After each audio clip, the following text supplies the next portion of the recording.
കരിങ്ങൽ ലൈവിൻ്റെ talk ഷോയിൽ ഇന്ന് നമ്മളോടൊപ്പമുള്ളത് കരിങ്ങൽ സ്കൂളിലെ മുൻകാല അധ്യാപകരിൽ ഒരാളും മുൻ പഞ്ചായത്ത് മെമ്പറുമായ വെളുമറ്റത്തിൽ ഉൽഹനാൻ സാറാണ്. കരിങ്ങുന്നത്തെപ്പറ്റി എൻ്റെ പഴയകാല ഓർമ്മകൾ പറഞ്ഞു കഴിഞ്ഞാൽ ഏതാണ്ട് ഇപ്പം ഒരു 75 വർഷം കഴിഞ്ഞു. എനിക്ക് 75 വയസ്സ് കഴിഞ്ഞു. ആ കാലഘട്ടത്തിൽ സത്യത്തിൽ ഞാൻ സ്കൂളിൽ പോയ കാര്യങ്ങളൊക്കെ ഓർക്കുക. ഒത്തിരി ഏറെ ബുദ്ധിമുട്ടുകളൊക്കെ ഉള്ളൊരു കാലഘട്ടമാണ്. ഞാനന്ന് പഠിക്കുന്ന കാലഘട്ടത്തിലാണെങ്കിലും ഈ പറയുന്ന എല്ലാ ക്ലാസ്സിലും, പ്രത്യേകിച്ച് 5ാം ക്ലാസ്സിന് ശേഷമുള്ള മുഴുവൻ ക്ലാസ്സുകളിലും ഫീസ് കൊടുത്താണ് പഠിച്ചു. ഞാനിപ്പോഴും ഓർക്കുന്നു, 5ാം ക്ലാസ്സിലും ഫസ്റ്റ് ഫോറം സെക്കൻഡ് ഫോറം മാസം 1.5 രൂപ ഫീസാണ്. ഒരു മാസം 1.5 രൂപ ഫീസ്. പക്ഷേ ആ 1.5 രൂപ ഫീസ് ഉണ്ടാക്കാനന്ന് വളരെ കഷ്ടപ്പാടായിരുന്നു, ബുദ്ധിമുട്ടായിരുന്നുള്ളതാണ്. അത് കഴിഞ്ഞ് തേർഡ് ഫോറം ആയി കഴിഞ്ഞപ്പോഴത്തെ 3 രൂപ ഫീസാണ്. അതും കഴിഞ്ഞ് ഹൈസ്കൂള് 4th 5th 6th ഈ 3 ക്ലാസ്സുകളിൽ 6 രൂപ മാസം ഫീസാണ്. പക്ഷേ ഇന്ന് നമുക്ക് 6 രൂപ എന്ന് പറയുമ്പോൾ ഒരു ചായയുടെ കാശില്ല. പക്ഷേ അന്ന് 6 രൂപ ഒരു മാസം ഉണ്ടാക്കുക എന്ന് പറഞ്ഞാൽ വലിയ ബുദ്ധിമുട്ടുള്ളൊരു കാലഘട്ടമായിരുന്നു. അതുപോലെ ആകെ മൊത്തം അന്ന് സാമ്പത്തികമായിട്ട് വളരെ ബുദ്ധിമുട്ടുള്ള, അന്ന് ഞാൻ ഓർക്കുകയാണ്, ഒരു തേങ്ങായ്ക്കും വിറ്റ് നിസാരം 2 3 ചക്രം, അന്ന് ചക്രമായിരുന്നു ആദ്യ കാലഘട്ടത്തിൽ. അത്രയും വില ഇല്ലാത്തൊരു കാലഘട്ടം. അന്ന് ആ പണത്തിന് അതുപോലെ മൂല്യം ഉണ്ടായിരുന്നു. അങ്ങനെ ഒരു കഷ്ടപ്പാടിൻ്റേതായ, അത് എനിക്ക് മാത്രമല്ല, അന്ന് ഈ നാട്ടിലുള്ള മിക്കവാറും ആളുകൾക്കെല്ലാം ആ കഷ്ടപ്പാടിൻ്റേതായ ഒരു കാലഘട്ടം. ആളുകൾക്കാണെങ്കിൽ പഞ്ഞവും ദാരിദ്ര്യവും ബുദ്ധിമുട്ടും എല്ലാം ഉള്ളൊരു കാലഘട്ടം. അതുപോലെ തന്നെ ഈ പറഞ്ഞ പോലെ വേണ്ടത്ര ചികിത്സാ സൗകര്യങ്ങളില്ല, യാത്രാ സൗകര്യങ്ങളില്ല. അതുപോലെ എൻ്റെയൊക്കെ കാലഘട്ടത്തിൽ ഈ പറയുന്ന ഒരാൾക്കൊരു അസുഖം, ടൈഫോയിഡ്, ന്യൂമോണിയ പോലെയുള്ള അസുഖം വന്നാൽ മിക്കവാറുമൊക്കെ മരിക്കത്തേ ഉള്ളൂ. അന്ന് ഒരു ഡോക്ടറെ കൊണ്ടുവന്ന് ഇവിടെ, ഇപ്പം നമുക്ക് അങ്ങോട്ട് കൊണ്ടുപോകാനുള്ള സൗകര്യം ഇല്ലാത്തതുകൊണ്ട് തൊടുപുഴയിൽ നമ്മൾ വണ്ടി വിളിച്ച് ഡോക്ടറെ വീട്ടിൽ കൊണ്ടുവന്നാണ് രോഗിയെ പരിശോധിപ്പിക്കുകയും ചികിത്സിപ്പിക്കുകയും ചെയ്തുകൊണ്ടിരുന്നത്. അതൊക്കെ എന്ന് പറഞ്ഞു കഴിഞ്ഞാൽ വളരെ ബുദ്ധിമുട്ട് പിടിച്ചൊരു കാലഘട്ടമായിരുന്നു. ഏതാണ്ടൊരു 1956 ഞാൻ SLC പാസ്സാകുന്നത്. ഈ 56 കഴിഞ്ഞിട്ട് ഞാൻ ആദ്യം 60 ജോലി സർവീസിൽ പ്രവേശിക്കുന്നു. ആ കാലഘട്ടത്തിൽ പോലും ഞാനിപ്പോഴും ഓർക്കുന്നുണ്ട്, എനിക്കന്നൊരു മാസം ശമ്പളമായിട്ട് കിട്ടിയിരുന്നത് 79 രൂപ ഒരു മാസത്തെ ശമ്പളം എന്ന് പറഞ്ഞു. ഈ 79 രൂപ എന്ന് പറഞ്ഞു കഴിഞ്ഞാൽ അതിന് വാസ്തവത്തിൽ ഇന്നത്തൊക്കെ ഒത്തിരിയേറെ മൂല്യമുള്ള കാലഘട്ടമാണ്. അപ്പോൾ ഈ 79 രൂപ കിട്ടിയ അന്ന് ഒരു പവൻ സ്വർണത്തിനന്ന് 63 രൂപ വിലയേ ഉള്ളൂ. ഞാനിപ്പോഴും ഓർക്കുന്നു. ഒരു പവൻ സ്വർണവും മേടിച്ച് ബാക്കി കുറച്ച് കാശ് മീതിയായിരുന്നു. അപ്പം അതാണ് ഇന്നത്തെയും അന്നത്തെ തമ്മിൽ ഈ പണത്തിൻ്റെ മൂല്യത്തിലുള്ള വ്യത്യാസം എന്ന് പറയുന്നത്. അന്ന് ഞാനിപ്പോഴും ഓർക്കുകയാണ്, ഞാനൊരു LIC എടുത്തു. എനിക്ക് തോന്നുന്നു 1500 രൂപയ്ക്കോ അങ്ങനെ ഏതാണ്ടാന്ന് തോന്നണം. ആ LIC അന്ന് 79 രൂപ ശമ്പളമുള്ള കാലത്ത് ചേർന്ന LIC, അതെനിക്ക് ഞാൻ റിട്ടയർ 1994 റിട്ടയർ ചെയ്ത കാലഘട്ടത്തിലാണ് മച്ചുറാവുന്നത്. അന്ന് എനിക്ക് കിട്ടിയത് 500 രൂപ കൂടുതൽ, 1500 തോന്നണം. അത് 2000 രൂപ കിട്ടി. അപ്പോൾ അതിന് നഷ്ടമൊന്ന് ആലോചിച്ച് നോക്കി. അപ്പം ഈ ലോങ് ടേം ഇൻവെസ്റ്റ്മെൻറ്റേതായ ഇത്, അതുപോലെ തന്നെ അന്ന് ഈ പറഞ്ഞ ഈ ഇന്നത്തെ പോലെ യാത്രാ സൗകര്യങ്ങളോ കാര്യങ്ങളോ ഒന്നുമില്ല. എവിടെ പോകണമെങ്കിലും ബസ് ഉണ്ടായിരുന്നു, ഇല്ലെന്ന് പറയുന്നില്ല, വളരെ അപൂർവമായിട്ട് ബസ്സുകൾ. ഈ ബസ്സിൽ പോകാനുള്ള വണ്ടിക്കൂലിയുള്ള പൈസയില്ല. എൻ്റെയൊക്കെ ചെറുപ്പത്തിൽ ഞാനിപ്പോൾ ഓർക്കുന്നുണ്ട്, തൊടുപുഴയ്ക്ക് പോകുന്ന മിക്കവാറുമൊക്കെ നടന്നാണ്. അങ്ങോട്ടോ ഇങ്ങോട്ടോ ഏതെങ്കിലും ഒരു പ്രാവശ്യമെങ്കിലും നടക്കും. സിനിമയ്ക്ക് കയറിയാൽ തറയ്ക്ക് ടിക്കറ്റ് എടുത്തിരുന്നാണ് അന്ന് കാണുന്നത്. കാരണം പൈസയില്ല കൊടുക്കാൻ, ഒരു ടിക്കറ്റ് എടുക്കാൻ. അപ്പം അതുപോലെയുള്ള ഒരു കാലഘട്ടത്തിലൂടെയാണ് ഞങ്ങൾ കടന്നു പോകുന്നത്. പക്ഷേ അത് ഇന്നത്തെ തലമുറയോട് പറഞ്ഞു കഴിഞ്ഞാൽ അവർക്കത് മനസ്സിലാവില്ല. അവർക്ക് ചിന്തിക്കാൻ, ഉൾക്കൊള്ളാനോ ചിന്തിക്കാനോ സാധിക്കില്ല. അതാണ് ഇന്നത്തെ തലമുറയുടെ ഒരു പ്രത്യേകത. അത് അവരുടെയും കുറ്റമല്ല. കാരണം അന്ന് ഇങ്ങനെയൊക്കെയാണ് മനുഷ്യൻ ജീവിച്ചിരുന്നെന്ന് പറഞ്ഞു കഴിഞ്ഞാൽ ഇന്നത്തെ തലമുറയ്ക്ക് അത് മനസ്സിലാക്കാൻ ബുദ്ധിമുട്ടുണ്ട്. സാറിൻ്റെ ഔദ്യോഗിക കാലഘട്ടത്തെക്കുറിച്ചുള്ള ഓർമ്മകൾ? ഔദ്യോഗിക കാലഘട്ടം എന്ന് പറയുമ്പോൾ 1956 ഞാൻ SLC പാസ്സായി. 2-3 വർഷം ഒന്നും പഠിക്കാൻ പോകാതെയൊക്കെ നിന്നു. അതിൻ്റെ പ്രധാന കാരണം അന്നത്തെ സാമ്പത്തിക ബുദ്ധിമുട്ടുകളൊക്കെയാണ്. അത് കഴിഞ്ഞ് TTCക്ക് പോയി. പാസ്സായ 60 ഇവിടെ കരിങ്കുന്നം സെൻറ്റ് ഏഴ്സൻസ് ഹൈസ്കൂളിൽ ടീച്ചറായിട്ട് കയറി. ഏതാണ്ടൊരു 30 വർഷക്കാലം ഇവിടെ അധ്യാപകനായിട്ട് ജോലി ചെയ്തു. അത് കഴിഞ്ഞൊരു 4 വർഷം പ്രമോഷൻ കിട്ടി ഹെഡ് മാസ്റ്ററായിട്ട് പൊന്നന്താനം സ്കൂളിൽ മാസ്റ്ററായിട്ട് ജോലി ചെയ്തു. 94 റിട്ടയർ ചെയ്തു. കുടുംബവുമായിട്ട് ബന്ധപ്പെട്ട കാര്യങ്ങൾ, മറ്റ് സുഹൃത്തുക്കളുമായിട്ട് നല്ലൊരു സുഹൃത്ത് വലയം ഉണ്ടായിരുന്നു. അതുപോലെ തന്നെ ഈ ഔദ്യോഗിക ജീവിതത്തിൽ ഈ കുട്ടികളുമായിട്ടുള്ള ഇടപെടൽ, അതിലൊക്കെ നമുക്ക് ഒരുപാട് കാര്യങ്ങൾ മനസ്സിൽ തങ്ങി നിൽക്കുന്ന കാര്യങ്ങളുണ്ട്.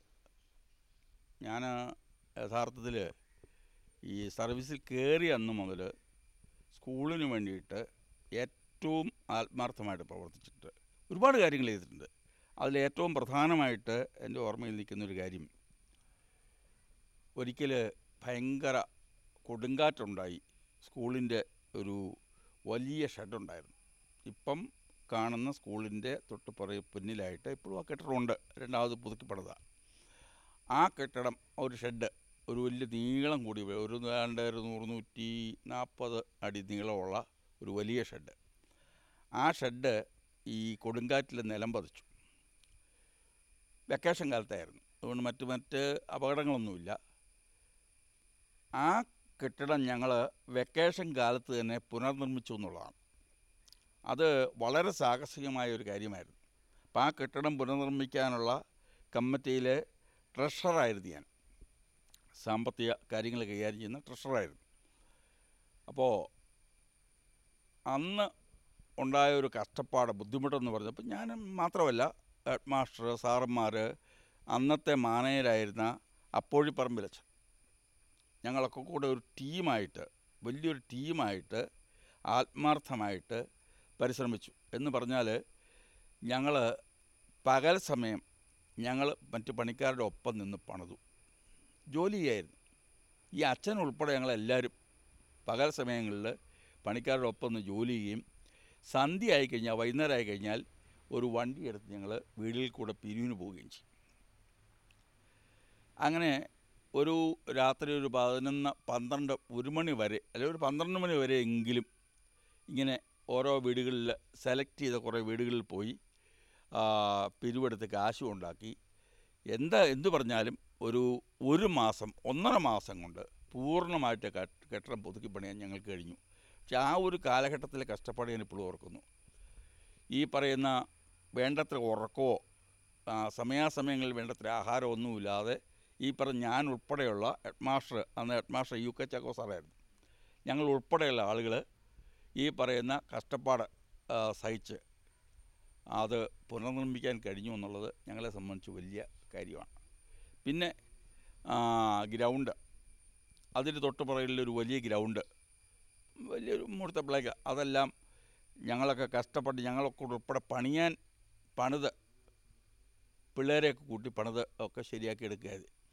അന്ന് ഞാൻ പറയാമല്ലോ, ഈ പറയുന്ന സ്കൂൾ കെട്ടിടം പണിത് കഴിഞ്ഞപ്പോൾ ഒത്തിരി കാശ് മീതിയായിരുന്നു. ഞങ്ങളിങ്ങനെ രാത്രി തോറും എല്ലായിടത്തും പോയി നടന്ന് പിരിച്ചുണ്ടാക്കിയ കാശ്, ഒത്തിരി പൈസ അന്ന് ഈ കെട്ടിടമെല്ലാം തീർന്നതിന് ശേഷം ബാക്കി വന്നിരുന്നു. ഈ ജൂണിൽ സ്കൂൾ തുറന്ന ഒരാഴ്ചയ്ക്കുള്ളിൽ ആ കെട്ടിടം നല്ല ഭംഗിയായിട്ട് പഴയപടി പുനർനിർമ്മിച്ചു. ആ കെട്ടിടം ഇപ്പോഴും അവിടെ ഇരിപ്പുണ്ട്. ഇപ്പോൾ അവിടെ ക്ലാസ് നടക്കുന്നില്ല, എന്നാലും മറ്റ് ആവശ്യങ്ങൾക്ക് ആ കെട്ടിടം ഉപയോഗിക്കുന്നുമുണ്ട്. ഈ പറയുന്ന അന്ന് സ്കൂളെന്ന് പറഞ്ഞു കഴിഞ്ഞാൽ ഈ പറയുന്ന ഇന്നത്തെ പോലെ ഒരു പുരോഗതിയൊന്നുമില്ലല്ലോ. പുരോഗതിയിലെന്ന് പറഞ്ഞു കഴിഞ്ഞാൽ പല ഓലക്കെട്ടിടങ്ങളായിരുന്നു, ഓല ഷെഡുകൾ.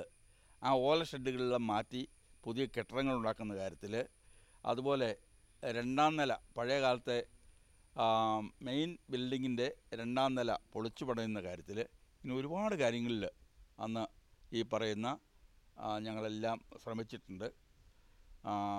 മൊത്തത്തിൽ എല്ലാ കാര്യങ്ങളിലും ആത്മാർത്ഥമായിട്ട് എന്ന് വെച്ചാൽ നമ്മളുടെ ജോലിക്ക് ഉപരി നമ്മൾ സ്കൂളിൻ്റെ പുരോഗതിക്ക് വേണ്ടി അങ്ങേയറ്റം ശ്രമിച്ചിട്ടുണ്ട്. അതോടൊപ്പം എനിക്ക് നേരത്തെ മുതലേ പൊതുപ്രവർത്തനത്തിൽ ഞാൻ ഇടപെട്ടിരുന്നു, പ്രത്യേകിച്ച് സാമൂഹ്യ സേവന പ്രവർത്തനങ്ങളിലും പൊതുപ്രവർത്തനങ്ങളിലൊക്കെ. ഇപ്പോൾ കരിങ്കുന്നത്തൊരു ലൈബ്രറി ഉണ്ട്. ആ ലൈബ്രറി എന്ന് പറഞ്ഞാൽ കരിങ്കുന്നത്തെ വലിയൊരു സാംസ്കാരിക സ്ഥാപനമാണ്. സത്യത്തിൽ ആ ലൈബ്രറിയുടെ തുടക്കം മുതലുള്ള അതിൻ്റെ പ്രവർത്തനങ്ങളിൽ ഞാൻ സജീവമായി പങ്കെടുത്തിരുന്നൊരു കാലഘട്ടമാണ്. അങ്ങനെ ഈ പൊതുപ്രവർത്തനത്തിൻ്റെ ഭാഗമായിട്ട് 1979 ഒരു പഞ്ചായത്ത് ഇലക്ഷനെ ഫേസ് ചെയ്യും, മത്സരിക്കുകയും ജയിക്കുകയും ചെയ്തിട്ടുണ്ട്. 79 മുതൽ 84 വരെയുള്ള കാലഘട്ടത്തിൽ ഞാനിവിടെ കരിങ്കുന്നം ടൗൺ വാർഡിൽ പഞ്ചായത്ത് മെമ്പറായിരുന്നിട്ടുണ്ട്. ഇന്നിപ്പോൾ സത്യത്തിൽ കരിങ്കുന്നത്തിന് ഒരുപാട് കുറവുകൾ ഇന്നുണ്ട്. ഒന്നാമത്തെ കാര്യം ഗതാഗത പ്രശ്നങ്ങൾ. ഇവിടെയൊക്കെ ഒത്തിരി റോഡുകൾ ഇവിടെയൊക്കെ ഉണ്ടെങ്കിലും ഇതൊന്നും സഫീഷ്യൻ്റായിട്ടുള്ള ഗതാഗത സൗകര്യങ്ങളില്ല, വീതിയില്ല. വഴികൾക്ക് വീതി കൂട്ടേണ്ട ആവശ്യമാണ്. അതുപോലെ ഒട്ടേറെ ഈ പറയുന്ന ഈ കുടിവെള്ള പ്രശ്നം, ഗതാഗത പ്രശ്നം, ഇങ്ങനെ തുടങ്ങിയ ഒട്ടേറെ കാര്യങ്ങൾ ഇവിടെ വരാനുണ്ട്. ഈ സത്യത്തിൽ ഒരു കനാൽ ഇന്നിപ്പോൾ നമ്മളെ സംബന്ധിച്ചിടത്തോളം നടുക്കണ്ടം ഭാഗത്തൂടെ കനാൽ പോകുന്നുണ്ട്. അതിൻ്റെ ഒരു ശാഖ കരിങ്കുന്നത്തൂടെ വരികയാണെങ്കിൽ, വരുത്താൻ കഴിഞ്ഞാൽ നമുക്ക് ഒരുപാട് നേട്ടം അതുകൊണ്ട് ഈ നാടിനുണ്ടാവും. കരിങ്കുന്നത്ത് ഇപ്പോൾ ഒരു വലിയ നിലയിലുള്ള ഒരാസ്പത്രി ഉണ്ടാക്കുക എന്ന് പറഞ്ഞാൽ അത് അപ്രായോഗികമാണ്. കാരണം അങ്ങനെ നല്ല ഡോക്ടർമാരെയൊക്കെ വെച്ച് ഒരാസ്പത്രി ഇവിടെ നടത്തിക്കൊണ്ട് പോകാൻ ബുദ്ധിമുട്ടുണ്ട്. കാരണം അത്രയേറെ ഭാരിച്ച ചിലവുള്ള കാര്യം. രണ്ടാമതായിട്ട് ജലത്തിൻ്റെ ലഭ്യത വളരെ കുറവുള്ള സ്ഥലം. അങ്ങനെയുള്ളൊരു സ്ഥലത്തൊരു ആസ്പത്രി മെയിൻറ്റെയിൻ ചെയ്യുക എന്ന് പറയുന്നത് അത്ര എളുപ്പമുള്ള കാര്യമില്ല. മറിച്ച് ഇവിടെ ഒരു ഗവൺമെൻറ് ആശുപത്രിയുണ്ട്. ആ ആശുപത്രി കുറേ കൂടെ വികസിപ്പിച്ച് മുമ്പോട്ട് പോകണം. അത് കരിങ്കുന്നത്തിൻ്റെ ഒരു ചിരകാല സ്വപ്നമാണ്. ഈ ആസ്പത്രിയിൽ ഒരു കുറച്ച് ബെഡുകൾ ഇടത്തക്ക നിലയിലുള്ള സൗകര്യങ്ങളോടുകൂടി ഈ ആസ്പത്രി വികസിപ്പിക്കുക എന്നുള്ളത് വർഷങ്ങൾക്ക് മുമ്പുള്ള കരിങ്കുന്നത്തിൻ്റെ കരിങ്കുന്ന് നിവാസികളുടെ ഒരു ചിരകാല സ്വപ്നമാണ്. പക്ഷേ അതിന് ആരും ക്രിയാത്മകമായ പ്രവർത്തനങ്ങളൊന്നും ചെയ്യുന്നില്ല. അത് ചെയ്ത് വികസിപ്പിച്ചെടുത്താലേ ഉള്ളൂ നമുക്ക്. ഇന്നിപ്പം കരിങ്കുന്നത്ത് അവിടെ ഒരു ഡോക്ടറുണ്ട്, നല്ല അഭിപ്രായമാണ് ആ ഡോക്ടറെ പറ്റി. ഒത്തിരി ആളുകൾ അവിടെ ചികിത്സിക്കും പോകുന്നുണ്ട്. പക്ഷേ ഒരു ആളുകളെ കിടത്തി ചികിത്സിക്കാനുള്ള സൗകര്യമോ മറ്റു കാര്യങ്ങളും അത് കുറച്ചുകൂടെ ഡെവലപ്പ് ചെയ്തെടുത്താൽ കരിങ്കുന്നത്തെ ആ പ്രശ്നം പരിഹരിക്കും. അതല്ലാതെ നമ്മളിപ്പോൾ ഒരു വലിയ നിലയിലൊരു ആസ്പത്രി ഇവിടെ സ്ഥാപിക്കുക എന്ന് പറഞ്ഞു കഴിഞ്ഞാൽ അതുകൊണ്ട് ബുദ്ധിമുട്ടുണ്ടത്. അപ്പോൾ അത് വളരെ അടിയന്തരമായിട്ട് അല്ലെങ്കിൽ വളരെ ഗൗരവമായിട്ട് നമ്മൾ ഊന്നൽ കൊടുക്കേണ്ട ഒരു വിഷയമാണ് ആസ്പത്രിയുടെ വികസനം എന്ന് പറയുന്നത്. അത് ഇന്നിപ്പം ഇതുപോലെ കുറച്ച് ബെഡുകളൊക്കെ ആയിട്ട് കുറേ പേരെ കിടത്തി ചികിത്സിക്കാനുള്ള സൗകര്യങ്ങളും മറ്റുമൊക്കെ, അതിന് സ്ഥലവും കെട്ടിടങ്ങളും എല്ലാം ഉണ്ട്. പക്ഷേ അതിന് വേണ്ടത്ര ഒരു സമീപനം അതിന് ബന്ധപ്പെട്ട ആളുകൾ ചെയ്യുന്നില്ല. അങ്ങനെ ചെയ്തിരുന്നെങ്കിൽ ഒത്തിരി പ്രയോജനം ഈ നാട്ടുകാർക്കുണ്ടാകുമായിരുന്നു.